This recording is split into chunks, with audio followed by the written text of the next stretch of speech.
So it took me 15 years to be able to say to you today, without shame, that I'm a survivor of childhood sexual abuse. I remember how I was groomed to stay silent about all the inappropriate touching and groping, how I froze each time I saw my abuser, who was a trusted family friend. I also remember the day I decided to fight for myself, to save myself. With all the strength that my 10-year-old arms could muster, I pushed my abuser away, flipped an old mattress over him, and ran to safety. He never came near me again. This personal experience has always compelled me to see myself in every news headline on sexual violence against adolescent girls in Nigeria. But in 2016, when I learned that 1 in every 4 Nigerian girls would be subjected to sexual violence before her 18th birthday, I knew it was time to take action. After extensive research, I could only find people speaking for or about girls. They were spoken of as victims without any consideration of their agency or their perspective on this burning issue. And to my disappointment, I could not find any sexual violence advocacy initiative in Nigeria that had adolescent girls' voices at the center of it. So adolescence is a critical time in a girl's life. It is when puberty hormones, media influences, and societal expectations reduce girls' confidence.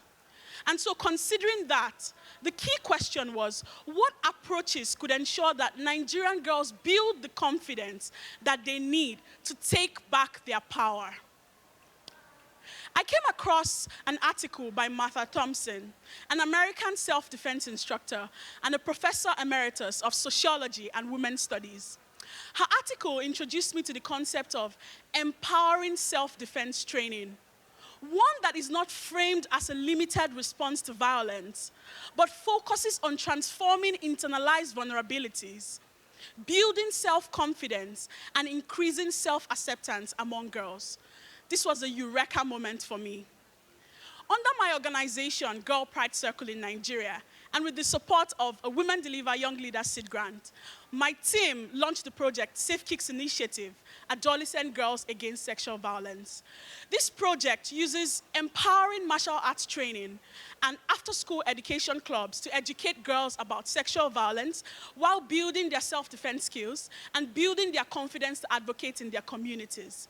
In basic taekwondo classes, the girls learn about the tenets and values of taekwondo, reactive movement, kicking and punching styles, and the ability to draw on their power from within in using strategic body parts as self-defense weapons. A day I would never forget is when one of our girls, 14-year-old Jemima, came up to me and said, after every self-defense class, after every taekwondo class, I feel like I can overcome any challenge I face in life. We have 95% of our girls who tell us that our training has enabled them build the confidence and the knowledge that they need to advocate in their communities.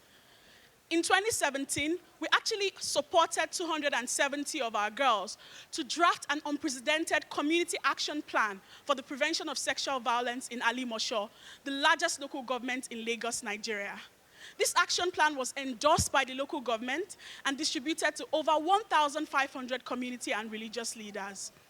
Only last year, some of our girls also added their voices to our documentary, Echoes of Hope, where they strongly called on the Nigerian judiciary and law enforcement agents to accelerate justice for sexual violence survivors. This documentary remains a very compelling advocacy tool in our engagement with the Lagos State Police Command and relevant ministries and agencies. All these advocacy milestones tell us that our approach works. Slowly and surely, we are putting power back into girls' hands.